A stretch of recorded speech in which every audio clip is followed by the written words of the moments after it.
Hello and welcome to Who Watches Who, a Doctor Who podcast with me, Matthew, at a slightly different angle if you're watching this on YouTube. Wow, look at that. We are in the future. And also, I guess there's another person here, and he's called... Hello, I'm Scott. That's my full There name. you go, he's called Hello, I'm Scott. Hello, I'm Scott. That's his name. And Hello, I'm holy, Scott. and wait a second. You got red hair, and Donna's got red hair, and Mel's got red hair. This must be a conspiracy. I really don't appreciate Russell T Davies shining a light on our secret society. I feel like for centuries we've been left to our own devices to meddle and fix the world how we see like. And now Russell T Davies is pointing out whenever two gingers are together, there's definitely something afoot. And I don't like that. I don't like him making that connection. Yeah, but this episode is certainly a Twitter-y episode. It's like the most Twitter-centric episode I've ever seen of Doctor Who. Yeah, it's definitely... I definitely think it has parts that are very Twitter-centric and very... But it's just very current-day-centric, isn't it? It's very much this is a commentary on public discourse and how things are at the minute, which I think was really, really kind of refreshing to see that, you know, Russell T Davies has tapped in on... like current affairs other than Chibnall, who was like making Harry Potter references. But anyway, I won't continue to reference Chibnall. We're focused on Russell, how great this episode was. Because this was, I think, hands down, the Giggle. The Giggle was giggling its way all the way to the best episode in 3+ years, maybe longer. Yeah, I think the last episode I would compare this to is the Frankenstein episode, and that was 2020, so 3.5 years ago. Yeah, yeah, incredible. Yeah, this is the best episode in a while with Doctor Who. I thought it was fucking fantastic. It's an hour long, and I wanted it to be longer. I wanted more of this, and I have seen this twice now. I rewatched it just before coming on, and the pacing of this episode is fucking insane. Like, it doesn't let up for the full 60 minutes, and yet you're just riveted. It flies by. It's the quickest hour of my life. I'm gonna like, if I'm ever bored, I'm just gonna stick it on. An hour of my day will be done. You know. Yeah, one of my issues when I've seen it twice as well. I watched it when it aired and also just a couple of hours ago. And one of my main issues when I first watched it was I'm kind of let down by the whole Toymaker plot. I feel like it ended a bit too early. But when I watched it this afternoon, I was like, holy shit, it's perfect. It's really good. It's really solid shit. Like... I still want more Toymaker though. Yeah. I'm still like I'm still when he loses, I like when that ball just flies past his hand. I'm like heartbroken. I'm like, no, I wanted more of the Toymaker to do stuff. Yeah. Why do we have to end now? Because the Toymaker can. Why can't we do best of 7? You know, why can't we just keep going? Because the Toymaker can basically do unlimited things, and in this episode he doesn't really do that much. He juggles some balls. Plays around with some puppets. He makes corridors really long. He does a dance and plays with balls again. That's all he basically does. It's a classic problem whenever you have a character that can do anything is somehow you make them do the most boring thing. Yeah. But mainly because you have a story to structure, because like you could easily have the Toymaker be like, and you've also got like budget and things like that, because the Toymaker could be like, oh, everyone's in a void dimension now and they're all 2D and there's all these different random ass fucking ways of doing things about the screen, and instead none of that happens because there's a budget and restraints, and this is made for TV. It's like Doctor Strange and the Multiverse of Madness, where they go to one universe. I was also thinking. I was also thinking of Mysterio in Far From Home, or is it No Way Home? Which one is it? I honestly could not tell you. I all the names blend together for me. Yeah, I think Spider-Man. It started off Spider-Man Homecoming, and then Spider-Man Far From Home, and Okay. then Spider-Man No Way Home. No Way Home is the one with all the other Spider-Boys. Yeah, but the thing is with Mysterio, you can basically do anything with him, and instead what we did was drones and also like one CGI video game scene. And that's all they basically Best scene did in with it. him. Best scene in that movie. CGI That is scene shit, made but it was the a lot movie of for me. fun. Made the movie for me because I was bored to death during that movie until that scene came out, and then when that scene hit, I was like, hell yeah, I wanted this the whole time because I fucking love Mysterio as a character, so I was very excited to watch him. And then I spent like an hour in that movie with them fighting the CGI water beasts that I'm like, I know this is a fake out, so I'm checked out completely. But were you not super entertained by all the road trip shenanigans, like when Peter Parker's trousers fell down and there was the lady in front of him or something? Fine. It's fine. But speaking of trousers falling down, that happens in this episode technically to get us back on track. Technically, there is no trousers that fall down in here. He kind of just splits off, and David Tennant is going full commando, and Shitty Got was wearing his pants. I've seen those theories. Yes, I've seen those theories. Yes. Well, it's not a theory. It's actually what happens. Yeah. I mean, how do you know the Doctor doesn't wear two pairs of pants? True. That's a good point.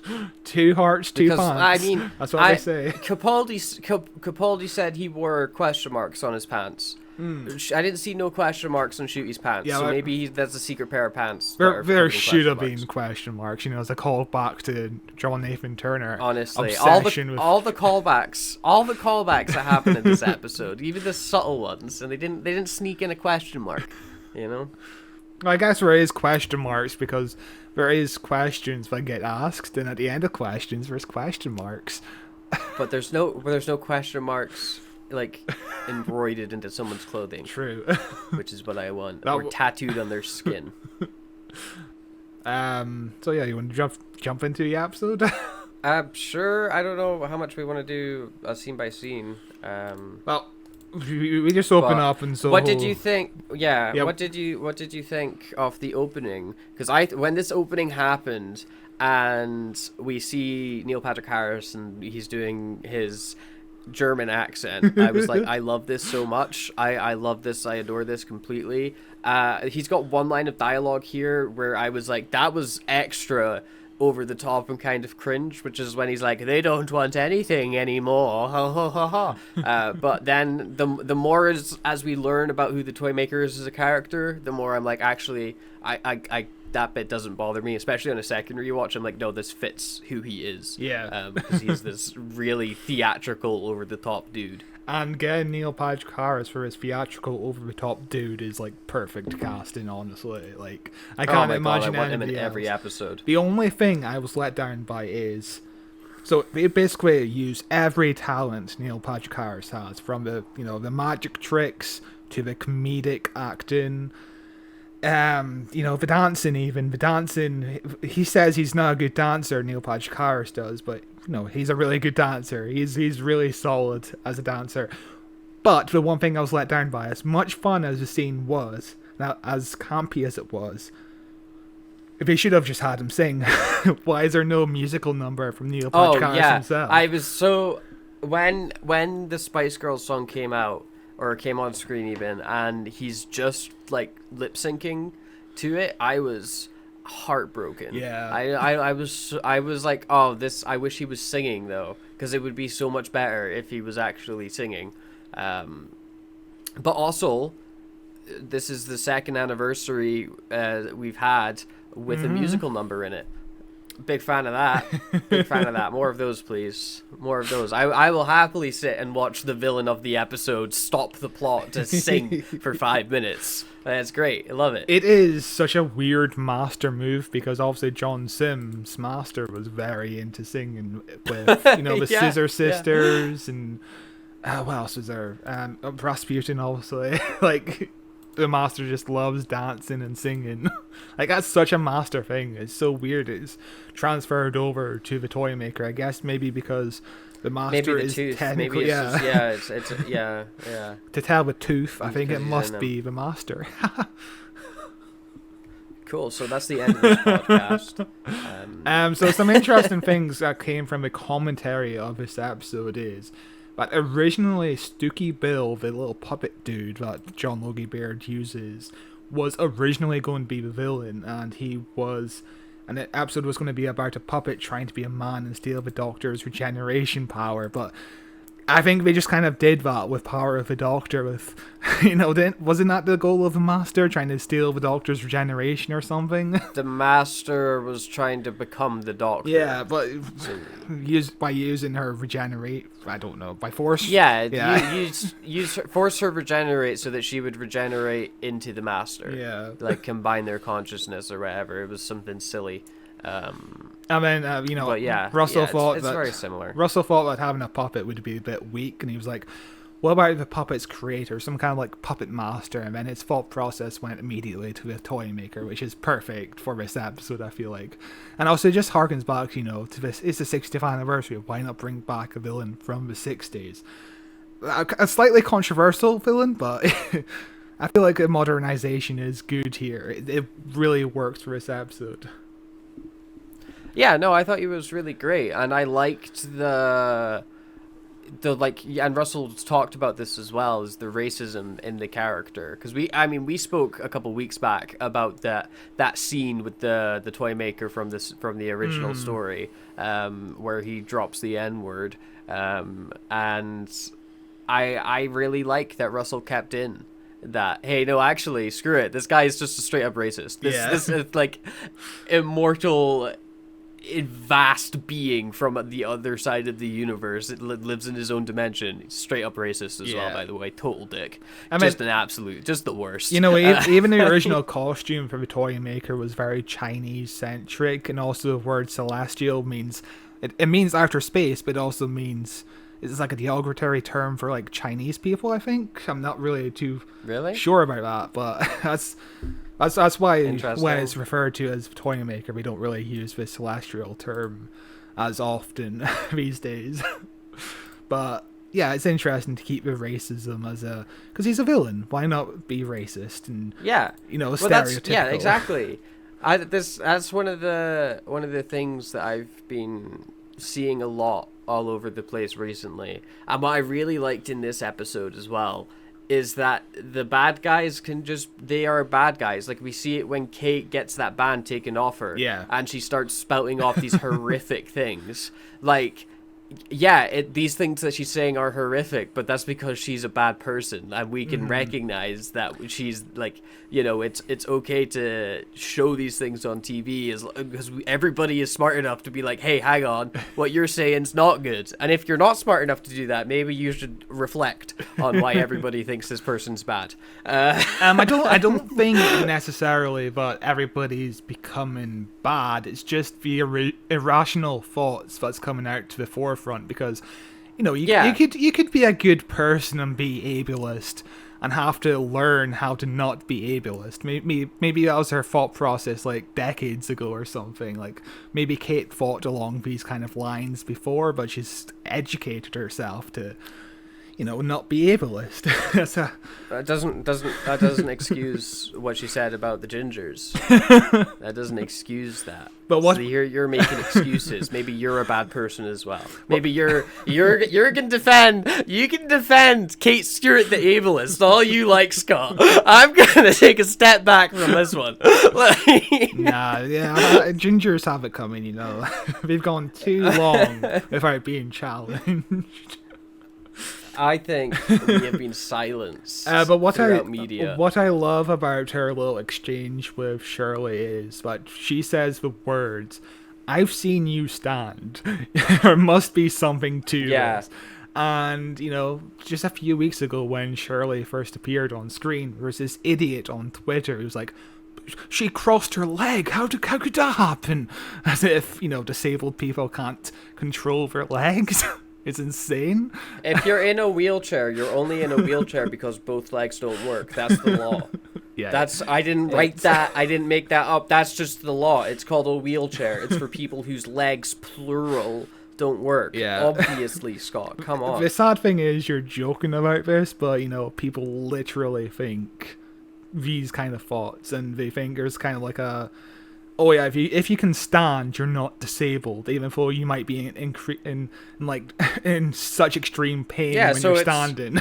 So you're talking about the government's disabled support system, right? That's their policy, I'm pretty sure. Oh, but it is like Russell T Davies predicted somebody would be idiotic about basically a guy who got bullied off of Twitter. His account no longer exists because everybody was like, you have no idea how disabilities work, do you? Like, yeah, it's insane. It's cool. It's cool. It's a bad website. You spend too much time on it. I really do. I see nothing but horrific things every single day. It's a fun time. Yeah, and I love it. You keep sharing them with me, and I'm like, bro, go outside. But you know, I've got another thing that's so when Russell T Davies settled on the idea of the toy maker, he thought, why not bring back Steven? Because he was in the original story, and we just met Steven on the podcast earlier this year in The Time Meddler. And Russell's idea was that there would be a cow, stick with me here, there would be a cow sitting in Unit HQ, and it would be Steven in disguise. What? It would be Steven in disguise at the end of the episode when the toy maker comes in. Why? Steven would pop out of the cow and be like... Is Steven a master of disguise? Is that a thing that Steven was? I have no idea what... Russell briefly mentions this in the commentary, and everybody's like, what the hell are you talking about? Like, what the fuck? Why is he a cow? Yeah, that's a weird idea. That's a strange idea. Yeah, one of the things that I really liked about this episode, and speaking of Unit HQ, is with the addition of Unit being in here and with everything feeling grander, like this feels like we've been talking for the past like few weeks, like does the 60th feel like a 60th? Or does it just feel like a series of Doctor Who? This feels more like a 60th special. You know, I can compare this to the 50th and be like, oh, there's similarities here in both tone and structure and scale of story, you know, whereas with the first two stories, it's like we're off on an adventure with an episode of Doctor Who. So it's like we got like a mini series and then the big series final at the end, which just so happened to also be on the 60th. I still don't think it's quite as good of a celebration of Doctor Who as the 50th was, but as far as like a special episode goes, top notch, pal. Top notch. Aside from like basically the Shiri Gatwa at the end, basically going over the Doctor's entire life in chronological order to a point. I really don't feel like this is a anniversary episode at all. It just feels like a series final, which I'm fine with. I don't care if it doesn't feel like an anniversary, but you know. Yeah, no, I get that. You're wrong, but I do get that. There's also, speaking of things feeling like a series final or a 60th, there's cameos galore. Most specifically, the one that leaked with being Mel. Mel is in this episode, and this is my first time with Mel. Yeah, it is. Have we met Mel on the podcast? No, we haven't. Not yet, because most of her stories are either tied up in Trial of the Time Lord, which is a big story to cover. We're going to get to that eventually, and most of her and she was also in series 24, and it's one of the worst seasons, so we haven't really met her yet. Aside from Power of the Doctor, briefly. Of course, yeah, very briefly. So I guess technically second time meeting Mel. And she's fun. I enjoyed her in this episode. I thought she was a good performance. Yeah. She's like there's like a scene, like she's like a computer person as far as I can understand. Like that's her whole that's her whole shtick. She's a computer programmer. Is Donna is Donna also like a computer like Donna, Well, like they're like on computers at one scene, and she throws a question to Mel, and she's like, "Hey, is this like blue or blah blah?" And Mel's like, "It's blah blah," and she's like, "Ah, thank you," and then she continues like programming. I'm like, is that a thing Donna is able to do? well, suddenly? we've Like... one of her things is before she met the Doctor, she was like a IT person, and in the episode itself, the Doctor actually gives a line, "Oh yeah, she's the best IT person in whatever county she's from," you know. Yeah, but was she in like an IT person, or was she just like a typist though? Wasn't she just like, I'm fast at typing? That's because she's like, I do like 110 words a minute or something. I don't know. As in like, because she. I am glad we finally get to see Mel use her actual skills, because in the classic series, she was introduced as a computer programmer. She never once touched a computer. It's insane.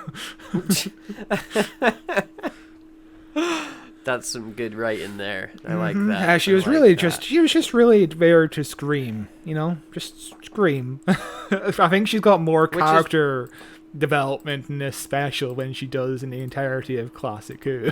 It's just insane to think about, because she's not really in this episode. She just has a few lines, basically. She has a few lines, and then Donna's like, "You're my new sister. I love you with all of my heart, unequivocally." Yeah, and also very in the background at some point, we're conspiring against people, and because it's a big conspiracy theory. I think they're working together. They're in cahoots to, overturn the country. Yeah. I can't say anything about that. We also got, like, I think the reveal, this, annoyingly, I think that this was posted as, like, a promotion material or something like that, because I saw it, which was the reveal of the Doctor figuring out who the toy maker is, where it does that flashback back to the first Doctor. Which I really wish I hadn't seen before the episode, because it's such a cool moment, and it would have popped me, where I would have been like, "Oh damn!" But instead I didn't get that. I got that from a trailer, which feels like hollow, you know. But I thought that reveal was really good, and the Tennant saying like, "Hey, go back to the TARDIS," that instantly stakes her through the roof. You're on the edge of your seat. It's beautiful stuff. Handled so well. I think there's a slight problem with the promo department this season, because just today they released the entire Goblin song from the Christmas special. Not just the song, but the full clip. That's 2.5 minutes from the hour-long Christmas special. I watched it and I fucking loved it, and you hated it, but it feels... I didn't hate it. It's just a shit song. Yeah, it's like a fun scene. I appreciate the scene. It's a fun scene. It's just the song is objectively bad. I love the song for how bad it is. It's classic Doctor Who. It's good because it's bad. Yeah, I don't know. It just sounds like shit, though. But the whole danger thing, I never once felt there was any sort of danger with Toy Maker here, and the whole thing of the Doctor saying, "I don't know if I can save you this time," felt completely hollow. I think that is because you are jaded. You are a jaded adult. No. Who spends too much time online, and you're like, of course they're not going to kill Donna off halfway through this episode, actually. No, you are jaded. You are jaded, sir. It's not just that, but they just did 2 fake-out deaths in a row with Donna, and it's like the third time... The third time it happens with a whole fake out of, I don't know if you can survive this, is like the least dangerous scenario she's in. Yeah. Yeah. I didn't think she was ever going to die at any point either. I just think Russell T Davies likes threatening to do it. Another thing that reminds me of the Master in this episode is that, the Toy Maker controls everyone by using the image of a puppet, and also his laugh is kind of like the whole mind control thing. And the scene when they're trying to figure out where they've heard the laugh or the tune before reminds me of the whole thing in, The Sound of Drums, where it's the 4 beats. It feels exactly the same. Yeah, it basically is. I mean, there's only so many ideas a person can have before they start changing them into the same idea with a new hat. but I think it's different enough that, and like enough time between those episodes that you're like, it's never going to be a thing that's sticking in your mind to ruin the episode for you. It's just one of those things where I feel like it's almost Russell just writing for a master again. I just want a villain that feels different enough from the master. You could absolutely put the master in the role of the Toymaker and have like 95% in the same episode. Like you probably wouldn't get the same cool effects from the magic that the guy can do, because the master can't do that, but the broad strokes you'll be able to hit. And like even that scene when the Doctor's like confronting Neil Patrick Harris on the gun, and he's like, why are you so small? You could be doing something like so much good, and you choose like that's a conversation that he would have with the master 100%. Pretty sure he's had that conversation at least 5 times. Oh god, yes, of course he has.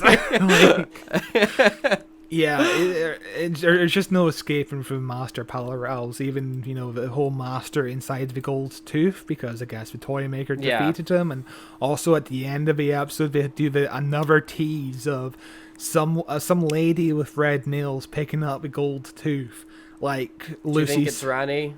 No, I think it's Lucy Saxon again, because, I don't think they're going to bring back Lucy Saxon. I think the Saxon stuff is done, but I could see it being like Rani or something. Which master do you think the Toymaker defeated? Because it could be any master, even like Missy or John Sim. It could be any master. It could be, but we know it was Sasha. We know it was Sasha Dewan. We know it was. They're not doing timey-wimey. They're doing, by the way, when the master shows up, he's going to be a different actor. Yeah. That's what they're doing, which sucks, because I was really kind of wanting to see Sasha again as the master. Have we had a master that's lasted like in modern Who? I don't think we have a master that's come into more than one Doctor's timeline. John Sim, other than I guess John Sim when he came back, but not really. No, it would be nice. Yeah. Like Anthony Ainley. The master just always regenerates when the Doctor does. It's like, what a coincidence. Anthony Ainley went through the 4th Doctor, the 5th Doctor, the 6th Doctor, and the 7th Doctor for an entire decade run. That would be something nice to see again. Christ. I mean, we still haven't covered him. We still haven't covered him. Although we do hear his laugh in this episode when the gold tooth is being picked up. We do hear his laugh, John Sim's laugh, and Missy's laugh, I think. That's the leading theory at the moment. So, I don't know what that means. Maybe they're doing a split regeneration now. Maybe Anthony Ainley, John Sim, and Missy are coming back. What did you think of the not subtle teasing of that same scene where when he reveals that the master is dead, when he's like, but also there was a shadowy person that was even super scary for me. They were even way more scary than I am, and I was too scared to play a game with them. By the way, that's there, and the scary guy. What did you think of that subtle foreshadowing for whoever the next big bad is, and who do you think it's gonna be?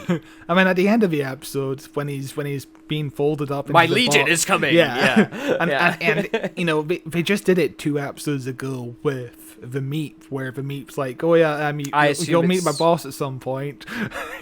Same person maybe, or different people. Probably the same person. Same person. So I assume that's the big scary, oh my god, you've no idea, he's so scary even for me, and I'm like a god sort of person, which I don't know who that could be. Omega. It's going to be Omega. Called it. I'm hoping it's a new villain. It'd be nice to get new villains, new recurring villains in Doctor Who, because have we really had any new recurring villains in New Who apart from like the Silence, who didn't really do anything after their first episode? Weeping Angels, yeah. Angels.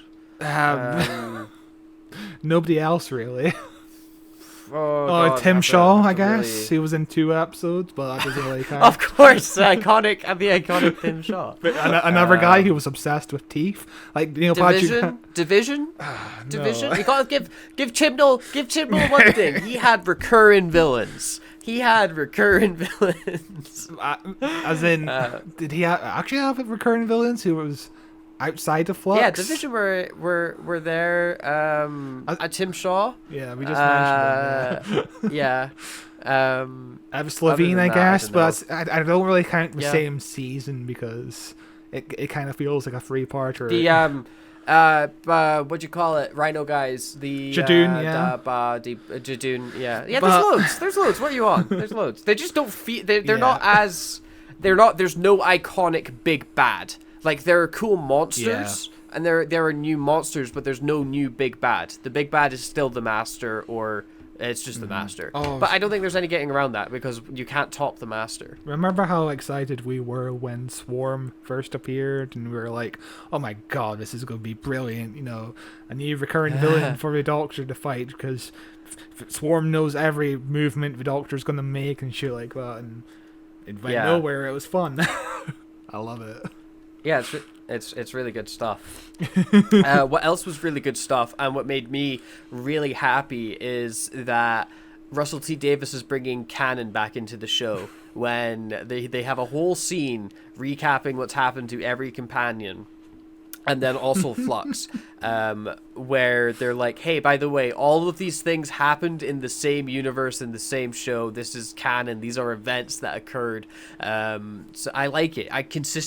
Russell T Davies is building back that consistent canon that will not be consistent and will be full of holes. I love it. I find it interesting that Neil Patrick Harris only goes through the Moffat companions. I guess it's because nobody in the Jodie's era died. Yeah. Yeah. But it is all interesting. Of Jodie's are alive. It is interesting. The only thing he picks up is, Flux. And apparently Neil Patrick Harris did all the puppeteering for that scene, which I kind of love. You know? Nice. Like all cool guy. all the puppet work in this episode is practical, which is really fucking cool. They could have gone CGI with it, but instead they actually hired even when they have that puppeteers. guy with a human head on a puppet, that was real as well. They had a real human head on a puppet guy with no CGI. What technically wasn't CGI. It was a special effect. Putting the head on an actual puppet. It wasn't CGI, so it doesn't really count. But it's cool. I don't know. It feels like a computer-generated image did that.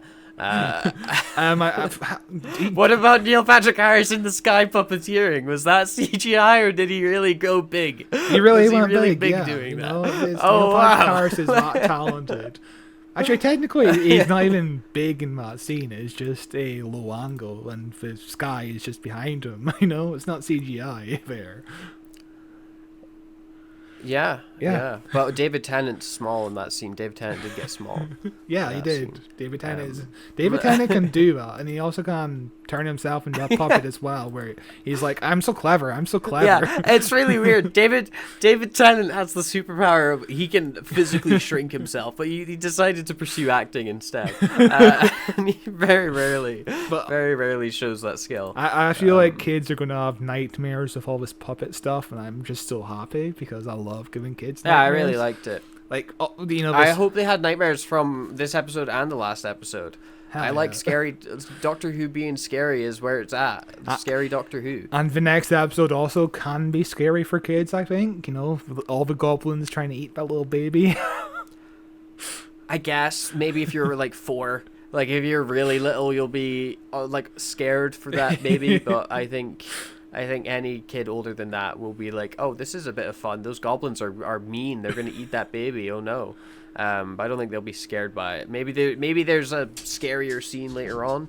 Maybe. I think so. Who knows what Christmas special is going to bring? It looks okay. It looks fun as hell. To just quickly change topic, I think the Christmas special will make the comic books feel canon, because all these comic books go through storylines where it doesn't feel like the show can have a budget to do these, like the Doctor riding a dragon and shit like that. You have this weird fucking hang up. But here, Shiragawa is meeting like 70 goblin dudes in in an airship, and it feels like a comic book come to life. It feels more like a comic book than the Star Beast. It feels like a comic book. Yeah. And it feels like it's going to make the comic books feel more canon now, which I'm looking forward to. For you, as a weird hang-up man that you have. I always have a weird hang-up because the comic books usually don't feel like it matches the TV show. Is that fair to say?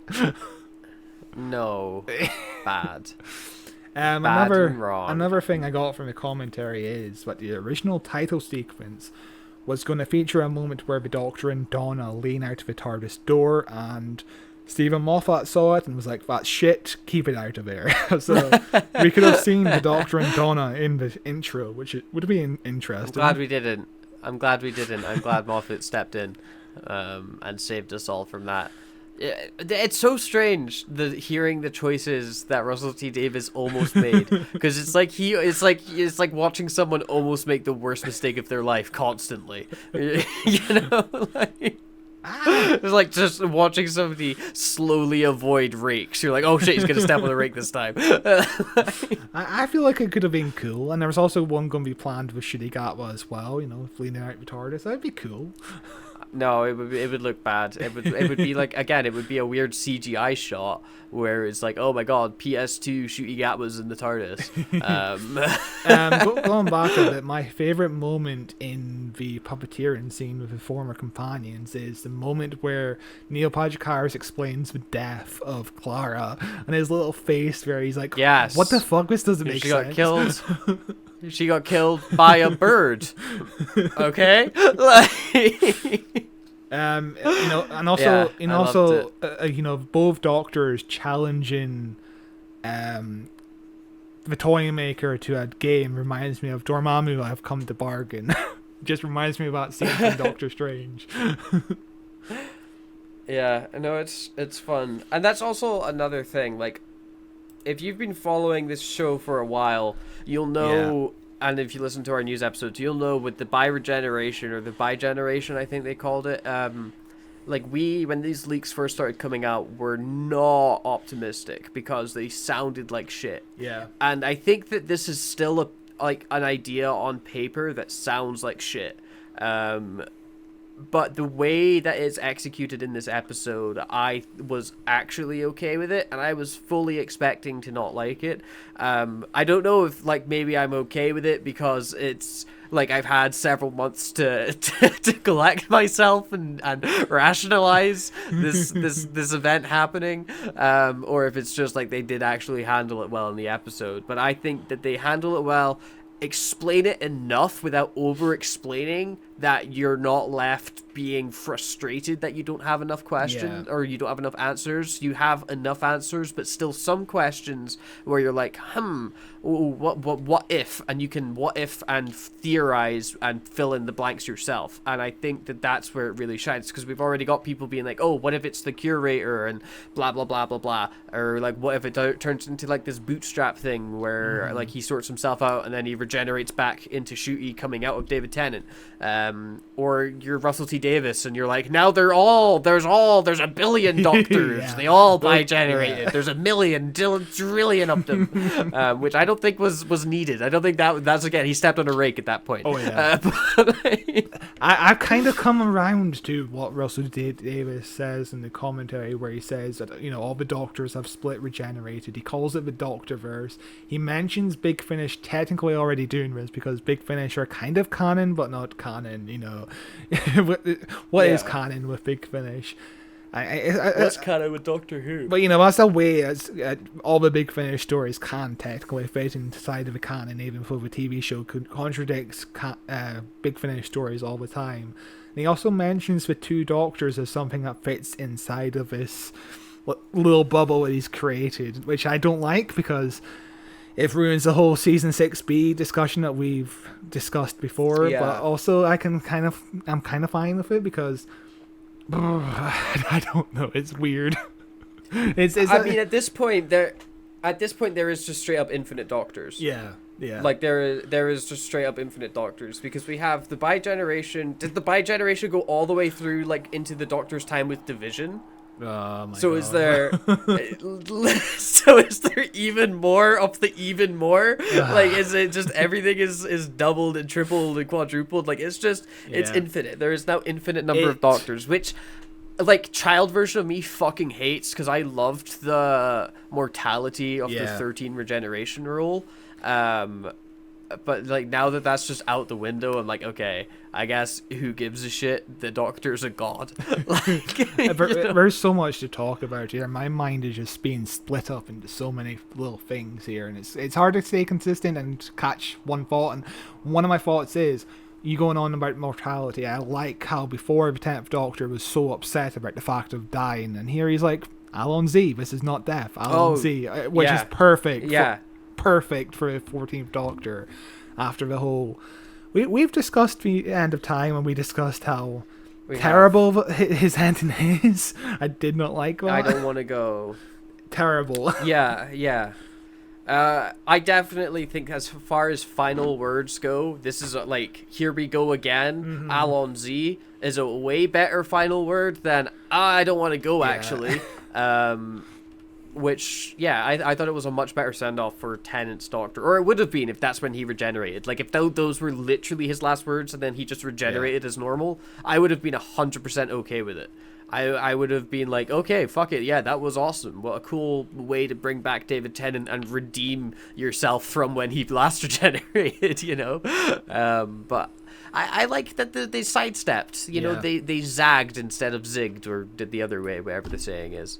Zig instead of zag. I feel like Tales of the TARDIS had a better explanation of what was going on. I feel like it was more vague, and I think vagueness is what keeps Doctor Who as Doctor Who, because, you know, Doctor Who is a question, and being vague about it and keep it mysterious is the way to go, where Sylvester McCoy is like, in some timelines I regenerate, in some timelines I don't.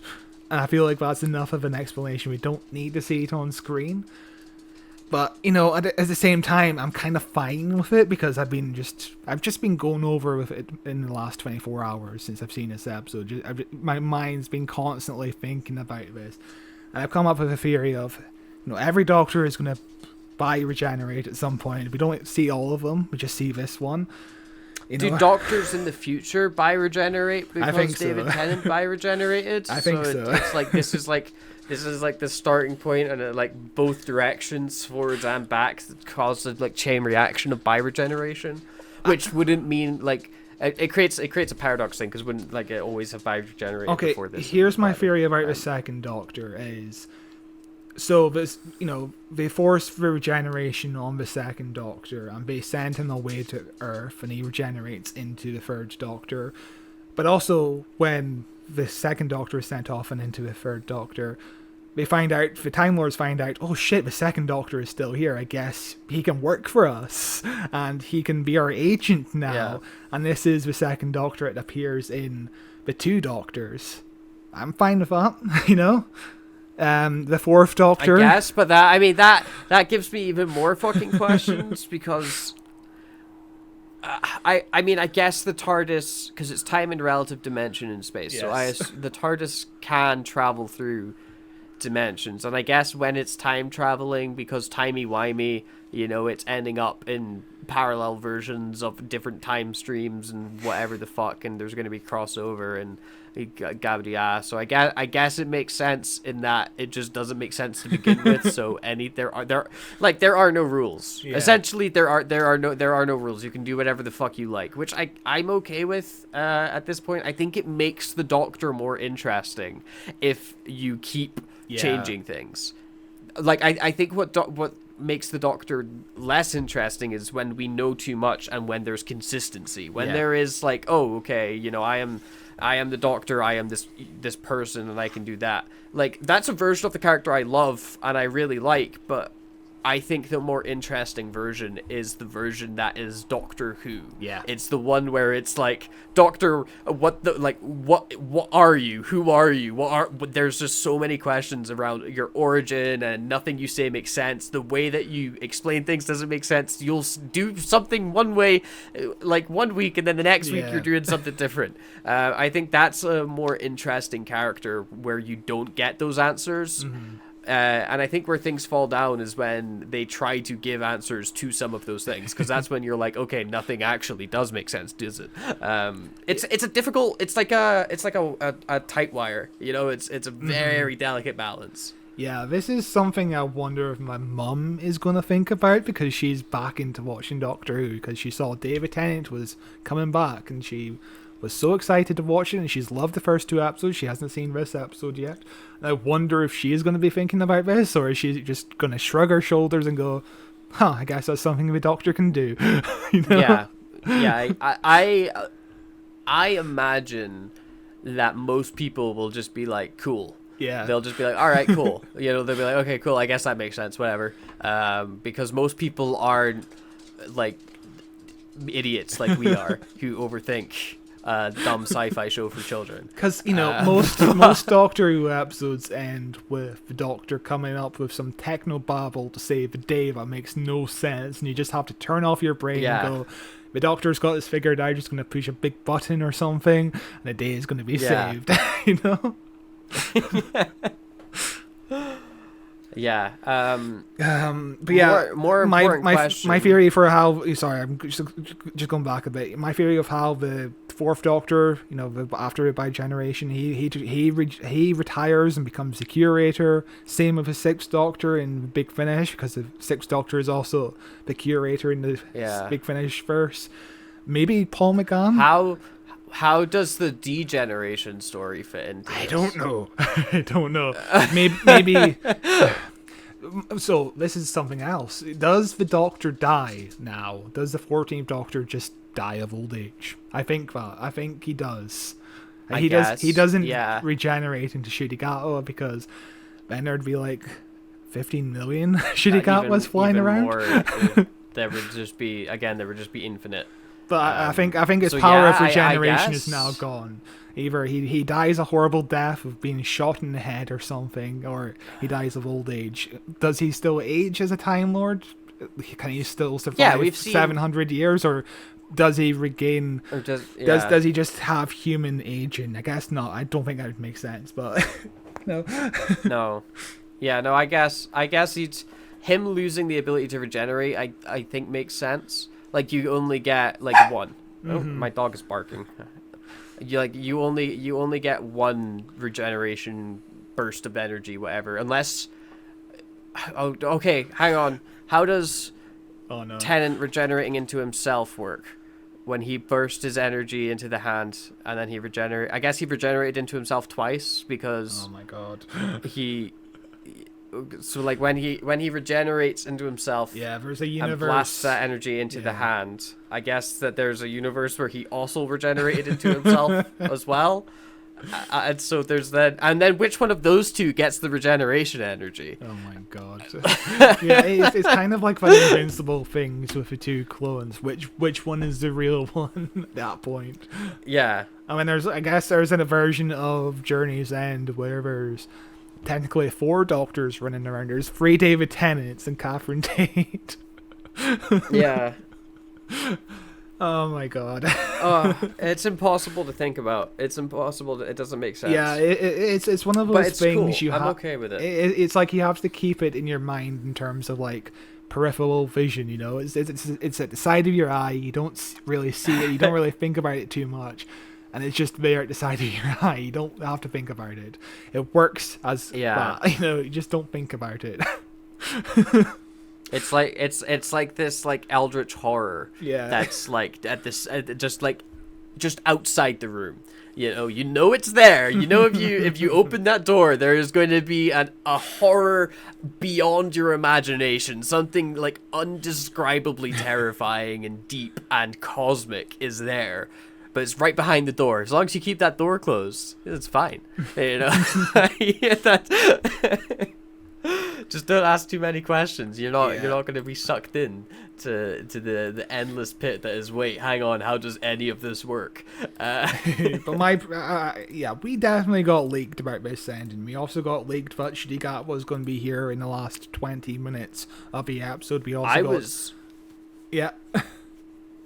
I was shocked at how accurate these leaks have been. Yeah, we also got leaked that the entire scene where the Doctor's hitting the TARDIS with a mallet, which I passed off as fake. It didn't sound real. Sounded so fake. Why would the Doctor be hitting the TARDIS with a mallet? But it's a prize. It makes because it's a game. Yeah. It's a game. Yeah, and it's a gift from the toy maker. And it's a magical mallet. Makes sense, I guess. Yeah, sure. As far as magic thing makes sense. So my question is, was it magic from the toy maker that caused the bioregeneration, or was it something that could just happen at any time, and it's something that's like so rare that only 0.001% of Time Lords go through this? If I was the toy maker, why would I want there to be two doctors? Right, yeah. You know, But like, maybe, why would I... Maybe like, he did it by accident. Is that, like, the guy can turn bullets into flowers, so he doesn't give a shit. He's got complete control over his magic, so I assume it was just, like, the toy maker got fucking staggerly unlucky that the one doctor he decides to go up against is the one that starts the bi-generation. Like, what the fuck is the odds of that? But I do love the 14th Doctor just going off and just kind of retiring, basically. He's only using the TARDIS for vacations with his family, which I really love. It's really nice ending to the episode. It's very sappy. It's a very sap, and I'm not a guy that likes sappy endings very much, so I watch it and I'm like, I was like fine with it. I didn't like Mel being there. I thought that was fucking out of nowhere. Yeah, suddenly she's part of the family, and Auntie Mel now. Like, the fuck, you just met. But what I love about the end, well, the first time I watched the ending, I was kind of indifferent about it. The second time, I got emotional. I'm sorry, just the way David Tennant kind of breaks up near the end. He's just so happy, the happiest he's ever been, because he has a family and he's just able to relax. It kind What's great is sorry, go on. You were having those thoughts and whatever. I was thinking, God, Matt Smith would have been so bored. He would have been fucking dying if he had to sit down and eat dinner with everybody. He'd hate it. Yeah, it goes back to the power of 3, where he's just. He kicks the ball around, he paints the fence, does everything in 20 minutes. Yeah. How long has it been? 20 minutes. Yeah. But yeah, I feel like Russell T Davies is kind of writing from experience here, because when we did The End of Time, we discussed the fact that Russell T Davies was at a complete burnout. He was, mentally ill at that point. He was also physically ill, because he felt like a burden to everyone, because he wasn't really he was too focused on Doctor Who. He was just like, I'm not really spending time with anybody here, and I feel like a failure as a friend, as a husband, and all that. And then, he also got chicken pox and bronchitis within a week of each other. We spoke about how he's like lying there at night, just in coughing fits, and unable to sleep, and he's like, I might have cancer. Like, he is just.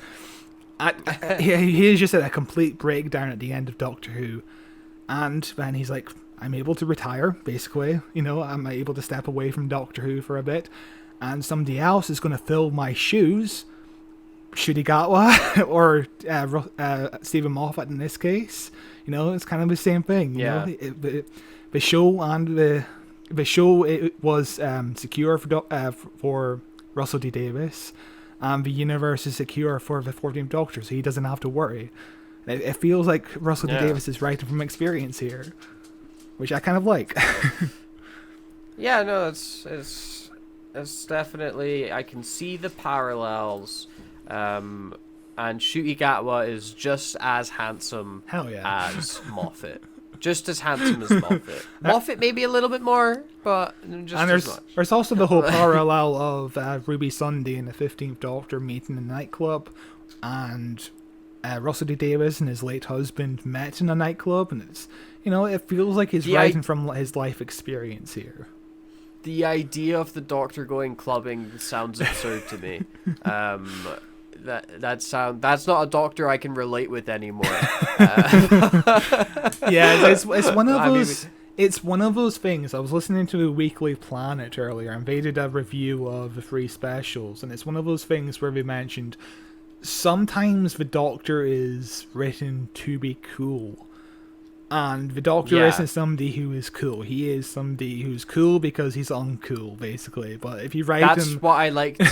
I think Matt Smith handled that the best. Yeah, but... I think Matt Smith's Doctor is the best. I'm so fucking uncool. Yeah. It's kind of cool. But, you know, if you write him as too cool, where he's on a tank playing an electric guitar wearing sunglasses, that's too cool. Awesome, and I immediately turn off with that kind of writing. No, it's not. It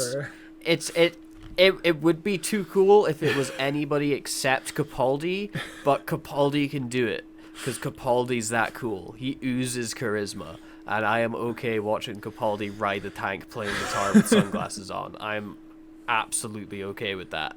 If it was Matt Smith, I would never in a million years picture Matt Smith being able to do that. No way. That's totally out of character and wrong. But I 100% believe Capaldi. 100%. I don't think Shinigata dancing in a nightclub wearing a kilt is too cool for the Doctor. I think it's perfect for his version of the Doctor, whatever it's going to be. He's just a party dude, you know. Yeah, we finally got that party Doctor. Woo! This Doctor loves going to parties, drinking, doing lines, and dancing. But yeah, a lot of people are already complaining about this because the Doctor's wearing a skirt, apparently, and... I saw that. I saw a really fucking big post about how the Doctor's wearing a skirt. Ridiculous. And a billion people being like, yo, it's a kilt actually, are you dumb? And then just not understanding what a kilt was, which is really cool. And then also I'm not surprised. There's also a hint of homophobia in there, and it's just really disgusting and not fun. It's disgusting. It's not great. Yeah, but again, it's a vocal, very, very minor minority. Like, what was the statistics for the amount of people that complained for the Star Beast? Like 180 people or 144 something? people. Yeah, out of the 4 million that watched it. 7 million. This is just 7 million. Yeah, there you go. 7 million people watched it. 100 odd people complained. That is a negligible statistic. Oh yeah, that is I actually less than 1%. Yeah, I actually calculated it. It's 0.001%. Like. Yeah, exactly. And so, then also all that fucking. And also all that shit you see online, echo chamber. I mean, also the people in the echo chamber are like, a lot of people are complaining about this. 144 out of 7.8 million people. You and the 140 other followers you have on Twitter are complaining about it, and nobody else in the world is. Go outside. And also they're like, oh yeah, the ratings are dropping, and it's like, the ratings only dropped 5%. That's normal between episode 1 and episode 2. 5% is nothing. 5% is massive when you consider 0.01% to be everybody. True. Yeah. Just the most insane brain rot people that technically Russell T Davies satirizes in this episode. I can't wait for the day that Twitter's not a thing anymore. I can't wait for it. I think as a benefit, like as a whole, society will improve. Just like overnight. The second that people like open up that app and don't see anything, it'll be like, oh my fuck, I'm alive again. You know? It's brilliant. You know what else people had a problem with in this episode? The fact that the TARDIS is a wheelchair ramp. People were upset about that because it comes, the whole idea of the TARDIS having a wheelchair ramp, not the wheelchair ramp having a TARDIS. The whole idea comes from a fan, like Fares is his name on Twitter, and he's a big Doctor Who fan. He's disabled, and he wrote to Russell T Davies saying, I would love to travel in the TARDIS, but it has a wheelchair ramp. It doesn't have a wheelchair ramp, so I probably wouldn't be able to get on the TARDIS. And Russell T Davies was like, there's no reason for the TARDIS not to have a wheelchair ramp, so let's just add it in. It's nothing. And of course, some people complain about that because it's, I don't know. It's just The most Yeah, but I got ridiculous shit. 0.0000001%. Like it's not worth energy to bother arguing or getting upset at a person who's like that, because there's no changing their mind, and they're such a fucking small minority. You're only seeing it so much because Twitter's algorithm is mathematically chosen to be like, if you say something vile, you get to be number one on this website. Go. Yeah. And so everybody just says horrible shit so that they can get some interaction, so they don't feel so horribly alone. You know, it is just people being shitty on a shitty website. Who gives a fuck? It was a fun episode of Doctor Who. Yeah. Get a life. What I love about this episode is they discover the TARDIS has a wheelchair ramp, and they don't invite the one disabled lady onto the TARDIS. Hey, fuck off. You stay out though. Like, you're not welcome. Every character in that scene enters the TARDIS except the disabled lady. Like, that is really funny. Also, it's interesting because in the audio dramas, the TARDIS does have a wheelchair ramp at one point in the Sixth Doctor audio adventures, and you'll never guess who the wheelchair ramp is for. The lady who plays Shirley in this show, like, she's a companion to the Sixth Doctor, Hebe Harrison. So the two times the TARDIS has a wheelchair ramp is for her, essentially, except one time she doesn't get on the TARDIS. Amazing. That's great. That's really funny. But yeah, I speaking of Shooty's TARDIS, what do you think is going to be the first song he plays on that jukebox? Something What really will it be? camp. Something camp as hell. Yeah. Oh, ABBA? I gotta think he's ABBA. like a party boy. He's like a party boy. I think it's gonna be Party ABBA. Boy Doctor. It's That's gonna not be a party ABBA. boy song. We got Party Boy Doctor now. You know, it needs to be something that's like clubby and bouncy. You know, it needs to be bouncy. Doctor in Distress.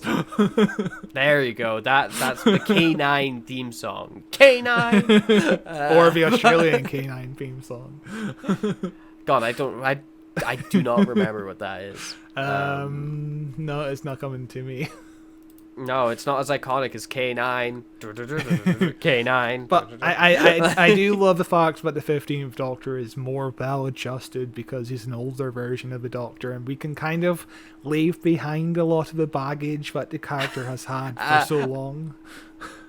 What I liked is Russell T Davies, I think, spoke about this, where he was like, yeah, the 15th Doctor is more well adjusted for about Yeah. That's what I wrote down in the thing. Please don't go thinking the next Doctor is problem free. It lasts about half an hour. But what I mean is, you know, like the whole flux thing and the whole time war thing and the whole. I don't think that's going to be really dealt with as much. In the future. I don't think he's gonna ever worry about half the universe being destroyed ever again. I don't think the episode ends with David Tennant looking down at London and being like, "Oh my God, all those deaths are because of me. I'm at fault." And Ncuti Gat was like, "No, don't think like that. It's not your fault." So that suggests that you know, the Doctor is going to be less. The Doctor's going to be have a less responsibility to these kind of things where it's not his fault, you know. He's not going to think about it as much. Like, you know, he's going to be turning into Jodie Whittaker where, you know, she commits genocide every fucking week and she never thinks about it. I think it's a really smart way to reboot the show.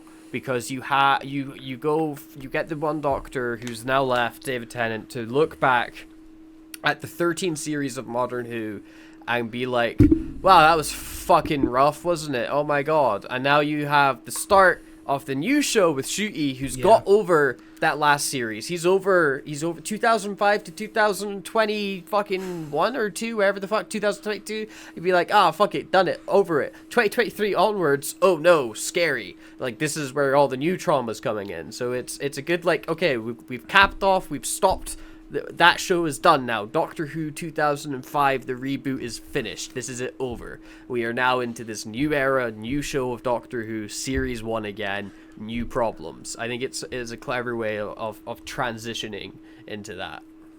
I'm still not sure about how I feel about it being called Season 1, but I'll get used to it. I'll get used to it. If it makes sense. Yeah, I'll get used to it. I think it would have felt... I would have been more okay with it if we had a bigger gap between this and Series 13. But instead, we only had, 2 years gap? Yeah. And then they're like, okay, we're rebooting the show. It's like when they... Spider-Man 3 came out, and then they rebooted it with Amazing Spider-Man. Yeah, 5 years. A couple years later. Yeah. There's not really been can we at least, can we have a cooling off period? Sam Raimi was trying to make Spider-Man 4 for 2011, and they were like, nah, we're going to reboot it and come out for a new film in 2012. It's like, why? Yeah. Why? Yeah, that's kind of what it feels like. But yeah, I'm fine with it. It's for new viewers and, less baggage involved. And we're still going to have continuity, which is nice. Mel's going to come back. Rose is going to come back. I wonder if Catherine Tate is going to come back. I imagine if Rose is coming back, right? Catherine Tate has Probably a 50% eventually. chance of coming back. Yeah, I'm sure she'll come back at some point. Everybody's got a 50% chance of coming back. True. They've got Disney money now. They can bring people back from the dead. I do wonder how we're gonna address David Tennant, because the thing is, David Tennant is family. He's Donna's brother-in-law at this point, essentially, and they'll just Rose's if uncle. Donna comes back, they will just say he's away off, in Japan with Rose in fucking 1336 or something. He'll just be off on another adventure. Go listen to it on Big Finish. And then also, Wilf is still alive. That's one big thing. And the end of the episode has Wilf shooting moles with force fields around them. Or not murdering, because they have force fields. So he's just shooting. He's just terrorizing them for the pleasure of it, I guess. Which is fucking hilarious, but does not fit Wilf at all. It doesn't fit him at all. Yeah. Because, he's famously a character who, during World War II, is almost proud of the fact that he never shot a soldier, he never shot anyone, he never used his gun, and then all of a sudden he's using his gun to shoot moles. He never used his gun against another man. Yeah. But moles? Oh, don't get Wilf started on moles. Dude goes fucking ballistic. He hates them. Originally, because, the thing is that Bernard Cribbins died within a few weeks of making episode 2 and episode 3, and originally Russell wrote a really touching scene, apparently, where they address Wilf's death, and I'm kind of glad we don't have it in this episode, because it would be a bit too much for him to suddenly die off screen. Yeah. But, the idea is he's still alive and he's still shooting moles, which is what he's very famous for. It's one thing I think about when I think of Wilf. Think of Wilf? God, yeah, he loves shooting moles, that guy. But it kind of reminds me of how they addressed Sarah Jane's absence for a while. She just lived off screen and just solved more mysteries and shit until she eventually died, which is mentioned in this episode. It's really weird for the Doctor to kind of mourn the loss of Sarah Jane when he has a time machine. You have a time machine. Yeah, you have a time machine. You can see her literally whenever. You could go see her right now. Yeah. It's really strange how linear the Doctor's life is when he has a time machine. But okay. He just forgets. He just forgets it's a time machine. It's like a time machine when it wants to be. It's weird to hear Shigawa be like, I can't believe Sarah Jane's gone. Can you believe it? And it's like, Is she gone? You can really go back. It's fine. Every Doctor has met every companion at this point. It's fine. Yeah, no Susan. There was no Yeah, Susan. Your that's prediction really weird. of Susan. I'm surprised. There was no Susan. Not even a mention of her. No, fuck her. She's gone. Dead. Don't give a shit about Susan. No, thank you. Which really feels like a missed opportunity, because one day he shall come back, but he never has. No, why are we Why are we waiting? Why it feels too The obvious fucking to ending. not do it. The Why are fucking we not doing ending it? does the whole Fast and Furious thing about family. I almost expect the Oh Doctor yeah, to and be he's drinking just not Corona. gonna go see his family. But you know, Why is, imagine if Susan was in that scene instead of Mel. like- Wouldn't that be way better? Where they're like, "Oh, Auntie Susan, like, oh, because you're the Doctor's granddaughter, you're part of the family as Yeah. well." Isn't that way more impactful than fucking Mel is here? if the Doctor's got all the time in the world now, and he's not like, I should go back and visit Susan, my granddaughter, who I left with a man yeah. with no shoes on. You know, like. I've got all this baggage that I need to deal with. Am I gonna go deal with the biggest one there? My granddaughter I abandoned. Insane. Yeah, that feels like a missed opportunity. I mean, maybe who's the actress that plays Susan? Carol Ann Ford, yeah.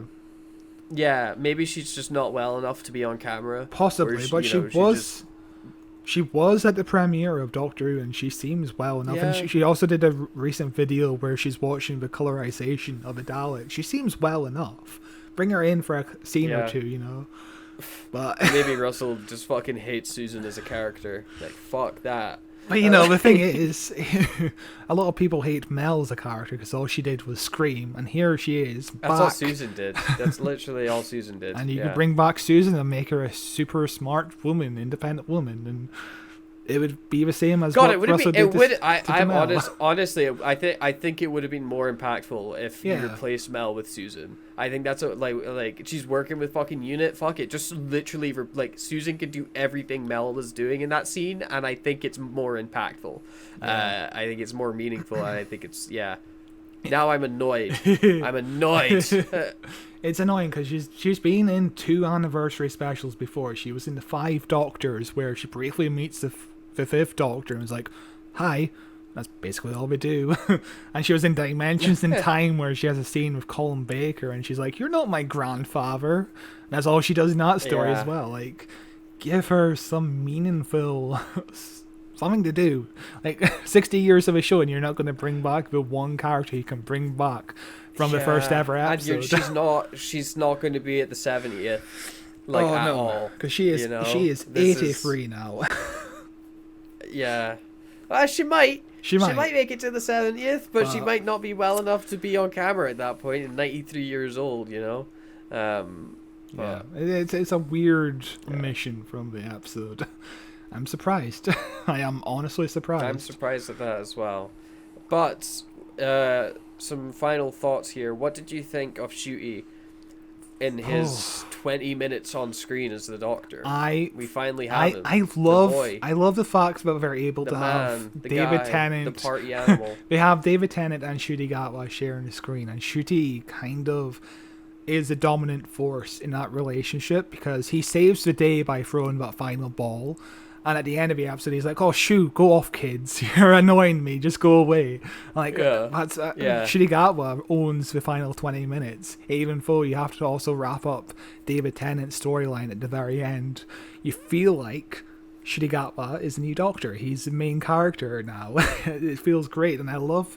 Because the whole thing of this episode is what Russell T Davies wanted a happy regeneration episode, and why not have the former Doctor meet the new Doctor? That's a fun way to do it, and it's really fun. It's entertaining. Those 20 minutes are fantastic. Where they're hugging each other, where Ncuti Gatwa is wearing no trousers. Great. I love it. Yeah, guy spent the entire time, his first ever appearance as the Doctor, for 20 minutes running around in his underwear. And I've never been like that's like the most appropriate start to a Doctor ever. Absolutely 1,000% on board. I'm very excited to see what he's gonna bring to the table as the Doctor and where his stories are gonna go. I'm not expecting this Christmas special to fucking blow my mind. I am expecting it to be entertaining and dumb and silly, like every Christmas special. And then I'm expecting the real, like, meat and potatoes to come when his series starts. Series 1 when Series 1 starts next year. Wow, isn't this a cool preview for this hit new show, Doctor Who? That's exciting. It's exciting that we get these special episodes before the series starts properly. We know there's going to be a big scene in the Christmas special because there's an image that's been revealed by the BBC where Shudigatwa is at the graveyard and he's crying. He is crying, so something emotional happens. Which, the death of Ruby maybe? And the entire story is him, I don't know. You know, who knows? It'd be interesting. It would be interesting if Ruby dies and then he spends the entire time undoing it and then just cures death. You know, I feel like if Ruby dies, it undermines the whole point that the toy maker was making. When it's like, oh, Amy died, he's like, actually, she died of old age. It's like, oh, well, that's okay then. You know, I feel like that it kind of undermines that whole point. Which that scene I fucking love. That scene was great, especially his slipping in between the German accent and the American accent for That's Okay. Oh, man. yeah. Hilarious. I fucking loved it. Even though he kind of calls me out because the entire time I'm like, I don't think Amy's death is still emotional. I don't think it's emotional because she lives off her happy life. She dies of old age. Well, that's okay, man, is what the toy maker says to me. Yeah. He fucked you up. He made you look like an idiot. If I had a friend who I was talking about Doctor Who with recently, and he was like, that scene reminded me of when you were talking to me about what happened to all the companions, because like he had seen all of Doctor Who, but he didn't remember, like, or he like missed episodes of like what happened to Clara exactly, and I was explaining it to him, and he was like that scene of when you're saying like the last second of her time stream, she got pulled away. It's like, well, that's okay then. That's all I was thinking. Like, it's the perfect summary for so many decisions in Doctor Who. Like, I just love the meta commentary of Neil Patrick Harris's reaction to Clara's death. I feel like that's how Russell T Davies feels about the death as a viewer. He's like, that makes no sense, but okay, I guess. Yeah. Did you catch Mel's reference to Eccleston? Yeah, she says to Shudigatwa that he's fantastic. Yeah, I wrote that down. Yes. I forgot to mention it. Yes. Yes. I didn't catch that the first time. I caught that the second time watching it, and I was like, "Hey, nice! That's a cute little thing." Another thing that I caught the second time was a reference to Airplane, where the Doctor meets Shirley, and he's like, "Shirley, you can't be serious."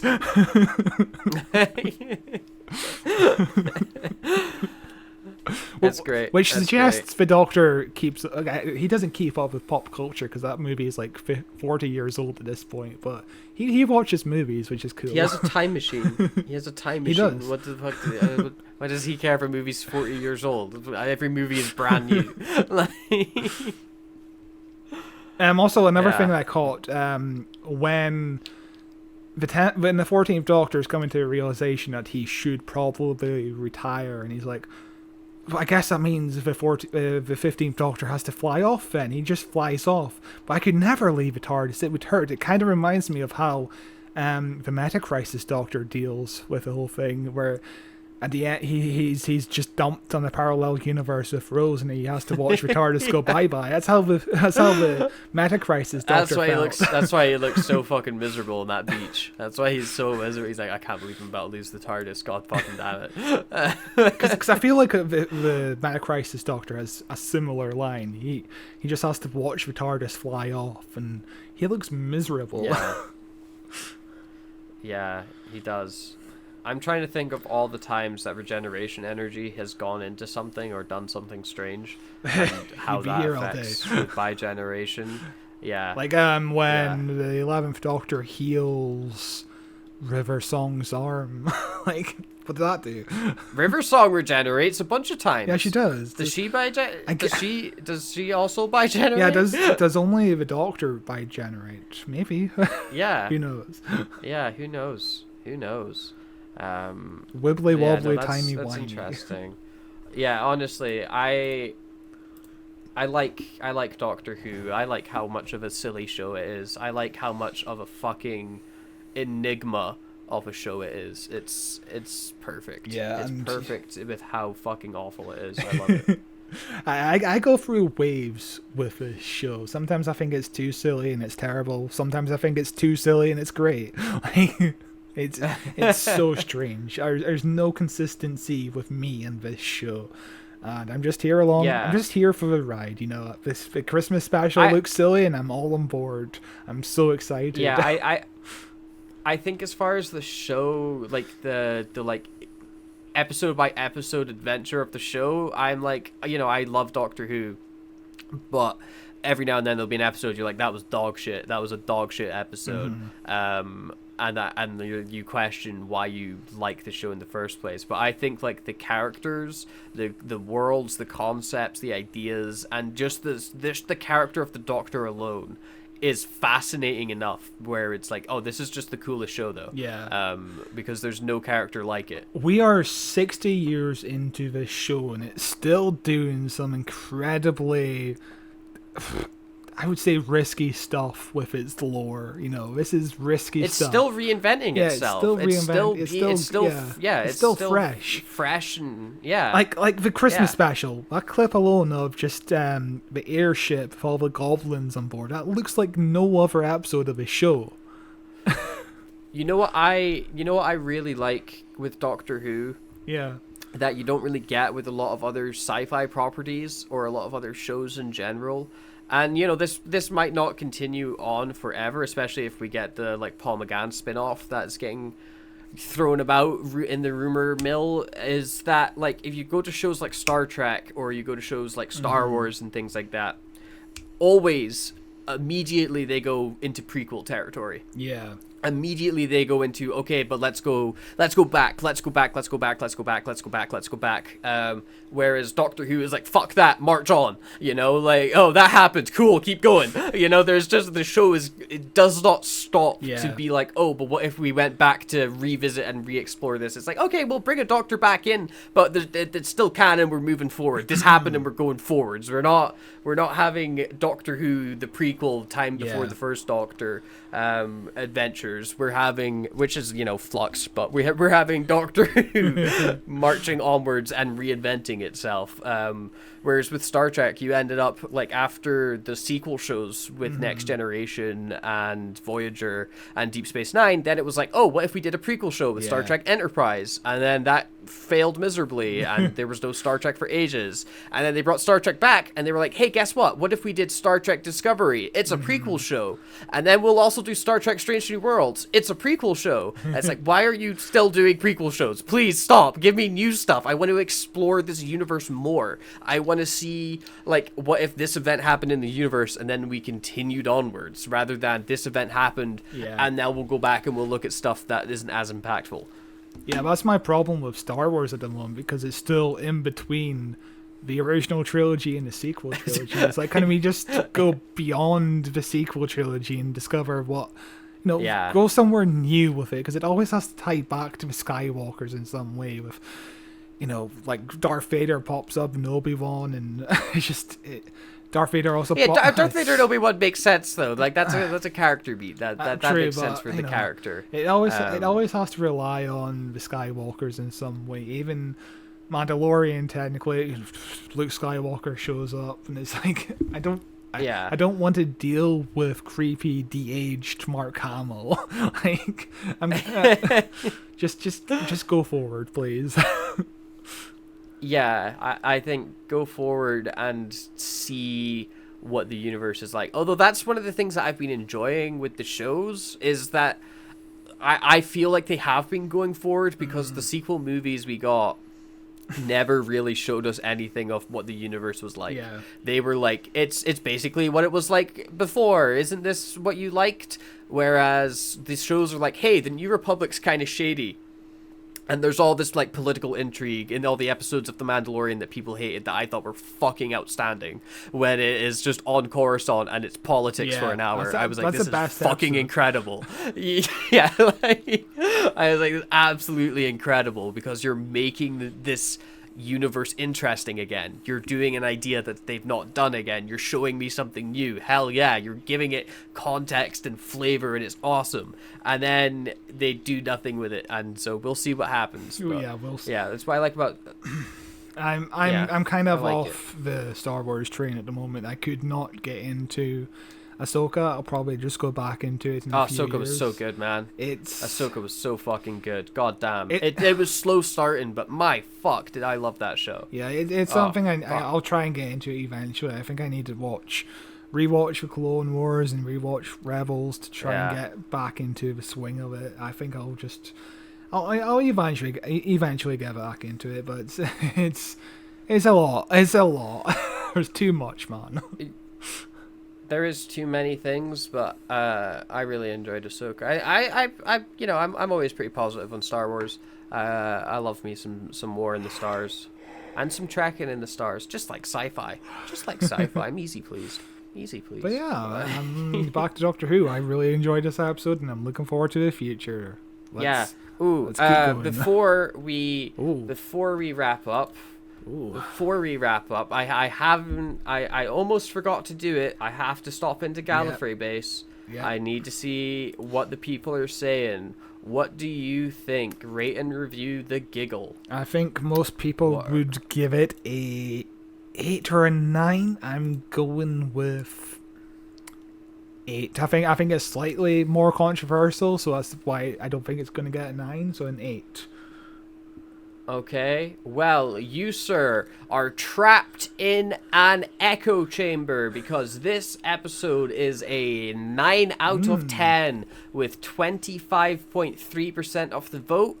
And in second place, 10 out of 10 with 23.4% of the vote.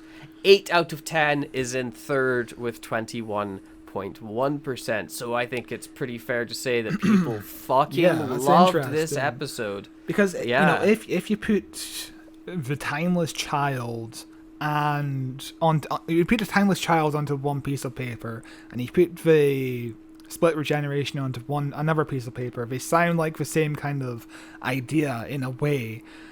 And it's the execution, I think, that really matters about it. I think Russell has a better execution about this new lore rather than let's explain it through a monologue. Yeah, that's it. I think it was presented better because this is explained in like one line of dialogue where Shooty goes, "Oh, by generation, it's a myth. Don't fucking worry about it. I'm here now. Let's beat up the bad guy." Whereas the way that Chibnall explains it is, "Okay, Jodie, you're trapped in a metal sphere or like a white like ring is around you, and the Master's looking at you, and he's gonna monologue for 15 minutes, and you've just got to kind of look at him and be really sad." And like one of those is really interesting and cool, and one of those makes you want to fucking punch your TV. If you want to hear our thoughts on the Series 12 final with Timeless Child, we covered that just last year, I think. It wasn't fun. Yeah. It was terrible. It was a hard time. The first part of that episode was fine, and the second part was awful. I really hated it. Yeah, for sure. But I really enjoyed this episode of Doctor Who. I think I haven't been this positive on a new episode of Doctor Who on the podcast maybe ever. Yeah. It's been a long time. I really fucking liked it. Power of the Doctor, maybe you were just as positive about. Power of the Doctor I really liked. I think this is a better episode than the Power of the Doctor. Power of the Doctor is a lot of fun. And I think a breath of fresh air to oh my god, Jodie's era ends on a good note. Thank fuck.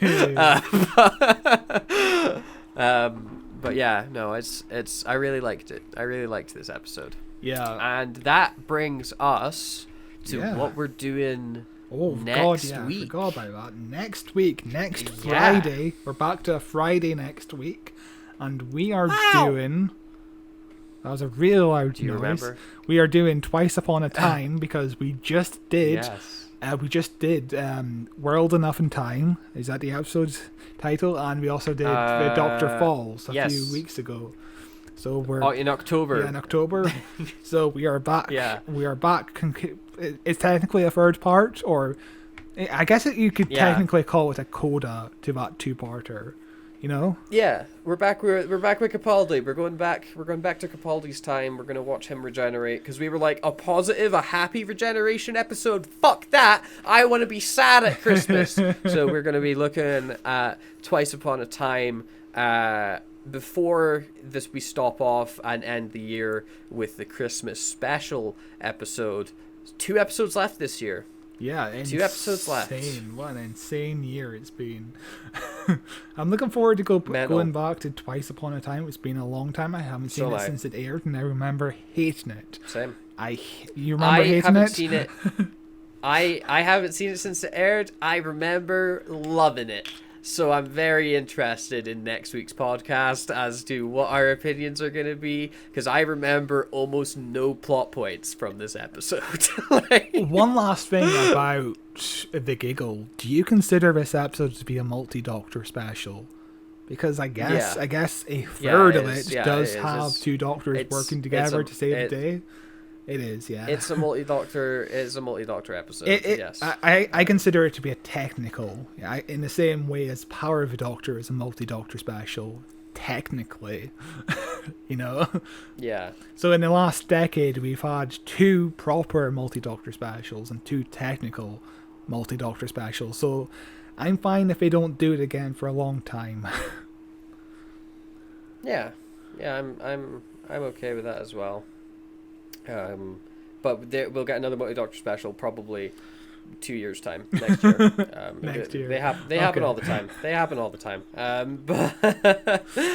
But yes, we will be back next week with Twice Upon a Time. Thank you very much for listening. Be sure to subscribe and like if you are watching us on YouTube at youtube.com/@WhoWatchesWhoPod, where you can see this podcast in video form and see our faces. We're also on the audio realm wherever you listen to podcasts, on Spotify, Apple Podcasts, Google Podcasts, Amazon Music. There's an RSS link in the feed for you to plug into whatever podcast app you use. If you're one of those degenerates that's on x.com, you can follow the podcast at Watches Doctor. We are also on Facebook at Who Watches Who. What else? You can email us, whowatcheswhopod. There's a bunch of stuff in the description. I've also included, Scott, I don't know if you know this, but I have included our Letterboxd accounts in the description as well, because we do also on Letterboxd not only review the movies that we've been watching constantly, but we do review Doctor Who episodes on there. Yeah, if we're watching an episode of Doctor Who, we do give it a star rating. We do all the classic serials and the specials because that's there in Letterboxd. It's a shame because at this point it feels like we should just have regular episodes, but I'm fine. It's fine. It feels weird. It feels like it should just have regular episodes, because why are the specials included and not the regular episodes? Letterboxd is doing a TV app apparently at some point, but we'll see if that comes. A TV app? What the fuck do you need to? What would that be? Just rating episodes of TV shows you watch. Oh right. Yeah. Oh, I thought you meant like an app for your TV. No. Like fucking like YouTube on the Fire Stick. You'd be like, what the fuck? Letterboxd is on the Fire Stick now. Brilliant, awesome. I can review something from the comfort of my own couch without having to look at my phone. But I don't know. Does it need to be a separate app? Do I just integrate it into one? I don't know what we're doing, but we'll see. Yeah. But yeah, no, that's in the description as well. So use those links if you so desire. Anyway, thank you very much. And we will see you next week. Bye. With Twice Upon a Time. Bye. Bye-bye.